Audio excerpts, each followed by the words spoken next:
हिंदी संस्कृत धारा आपका स्वागत करता है। और आज हम आपके लिए लेकर आए हैं दो अलंकार, प्रतीप और व्यतिरेक। पहले जान लेते हैं प्रतीप अलंकार के बारे में।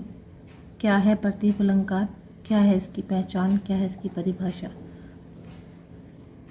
प्रतीप, प्रतीप का अर्थ है उल्टा। प्रतीप का अर्थ है उल्टा। अब उल्टा है, किसका उल्टा है, कैसे उल्टा है, वो हम यहाँ देखते हैं। जहाँ पर उपमान को उपमेय और उपमेय को उपमान मानकर दोनों की उत्कृष्टता प्रकट की जाती है। जहाँ पर उपमान को हमने क्या मान लिया है, उपमेय। उपमेय क्या है, जिसकी तुलना की जानी है। उपमान क्या है, जिससे तुलना की गई है। तो जिससे हमने तुलना की है उसको ही हमने क्या मान लिया है, उपमेय मान लिया है। और उपमेय को उपमान मान लेना। उपमान को उपमेय और उपमेय को उपमान मानकर दोनों को ही उत्कृष्ट अर्थात दोनों को ही श्रेष्ठ जब बताया जाता है तो वहाँ पर प्रतीप अलंकार होता है। क्या होता है, प्रतीप अलंकार। अब अभी हमने ऊपर कहा था प्रतीप का अर्थ है उल्टा। तो उपमान को जब हमने उपमेय मान लिया है और उपमेय को उपमान मान लिया है तो यहाँ पर ये किसका उल्टा हो गया है, प्रतीप अलंकार जो है किसका उल्टा हो गया है, उपमा का उल्टा हो गया है। क्योंकि उपमा में क्या होता है, उपमेय को उपमान, उपमेय की तुलना किससे होती है, उपमान से होती है। लेकिन हमने यहाँ क्या किया, उपमान को उपमेय मान लिया है और उपमेय को उपमान मान लिया। तो उपमा का जो उल्टा है वो आपका क्या होता है, प्रतीप अलंकार। उदाहरण देख लेते हैं। सियमुख समता किमी करई चंद वापुरो रंग। सियमुख समता किमी करई चंद वापुरो रंग।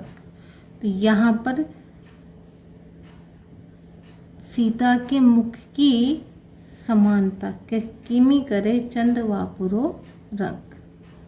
तो चंद्रमा जो है वो सीता के मुख की समानता नहीं कर सकता है। और अगर हम यहाँ पर उपमेय लें तो क्या होगा, सीता का मुख किसके, चंद्रमा के समान है। अगर हम कहते हैं तो क्या है, उपमा अलंकार है। लेकिन यहाँ इसने क्या कह दिया है कि चंद्रमा की समानता सीता के मुख से नहीं हो सकती है, अर्थात सीता का मुख चंद्रमा से क्या है, श्रेष्ठ। सीता के मुख की समानता बेचारा चंद्रमा कैसे कर सकता है। यहाँ पर सीता के मुख को चंद्रमा से श्रेष्ठ माना गया है। सियमुख समता किमी करे चंद्र वापुरो रंग। अर्थात चंद्रमा जो है वो सीता के मुख की समानता कैसे कर सकता है। अर्थात सीता का जो मुख है वो तो उसका जो सौंदर्य है वो चंद्रमा के सौंदर्य से भी अधिक है। यहाँ पर ध्यान रखना है, प्रतीप उपमा का उल्टा होता है। कुछ उदाहरण और देख लेते हैं। उसी तपस्वी से लंबे थे देवदार दो चार खड़े। उसी तपस्वी से लंबे थे देवदार। अब यहाँ क्या है, देवदार के वृक्ष क्या होते हैं, लंबे होते हैं। लेकिन किसके समान लंबे हैं, तपस्वी के समान लंबे हैं। और अगर हम कहते हैं कि तपस्वी जो है किसके समान है, देवदार के वृक्ष के समान है, तो क्या हो जाता है, उपमा अलंकार। लेकिन यहाँ इसने क्या कहा है, देवदार के जो वृक्ष हैं वो तपस्वी के समान लंबे हैं। दूसरा देख लेते हैं। सखी मयंक तब मुख सम सुंदर। सखी मयंक तब मुख सम सुंदर, यानी कि मयंक जो है, चंद्रमा जो है तुम्हारे मुख के समान सुंदर है। तो एक सखी क्या दूसरी सखी से क्या कह रही है कि तुम्हारा जो मुख है वो क्या है, चंद्रमा के समान सुंदर नहीं है। क्योंकि अगर वो चंद्रमा के समान सुंदर कहेगी तो क्या हो जाएगा, उपमा हो जाएगा। लेकिन उसने कहा है कि सखी चंद्रमा जो है वो क्या है, तुम्हारे मुख के समान सुंदर है, इसलिए क्या हो गया है, ये उपमा का उल्टा हो गया है। द्रग आगे मृग कछु नय, ये है ना, द्रग आगे, नैनों के आगे, है ना, नेत्रों की सुंदरता के आगे मृग कुछ भी नहीं है। मृग तो जो मृग है, मृगों का जो सौंदर्य है वो नायिका के नयनों के आगे कुछ भी नहीं है। तो ये हमारे क्या है, प्रतीप अलंकार के कुछ उदाहरण हैं। ध्यान रखना है, प्रतीप का अर्थ होता है उल्टा, और ये उल्टा किसका है, उपमा का। उपमा में क्या होता है, उपमे को तुलना किससे की जाती है, उपमान से की जाती है, लेकिन जहाँ उपमान की तुलना उपमे से होती है तो वहाँ पर क्या हो जाता है, प्रतीप अलंकार हो जाता है। आगे चलते हैं। दूसरा हमारा अलंकार है व्यतिरेक। क्या है व्यतिरेक, जहाँ उपमेय को उपमान से श्रेष्ठ बताया जाए।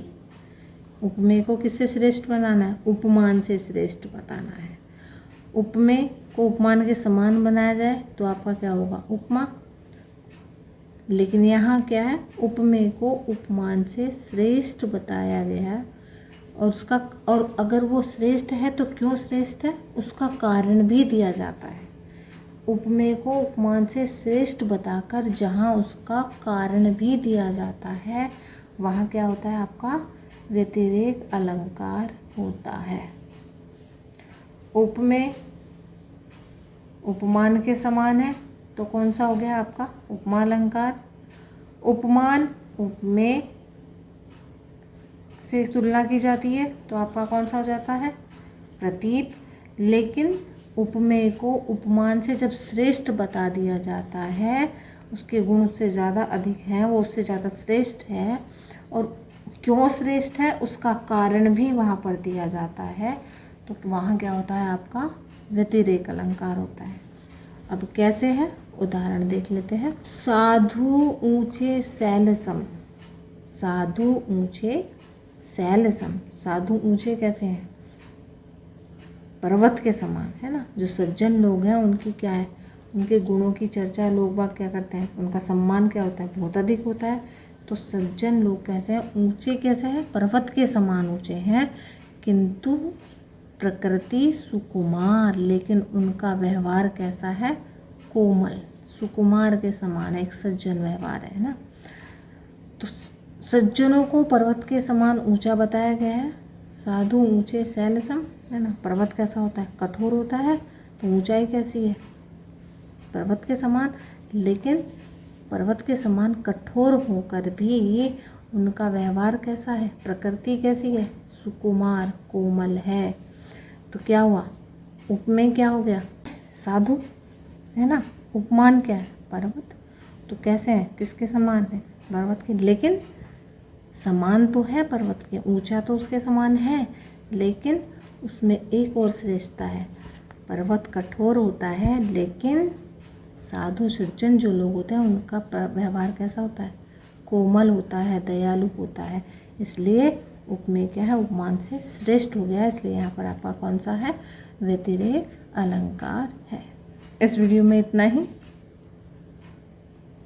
अपनी अगली वीडियो में हम अन्य अर्थालंकारों के बारे में जानेंगे। धन्यवाद।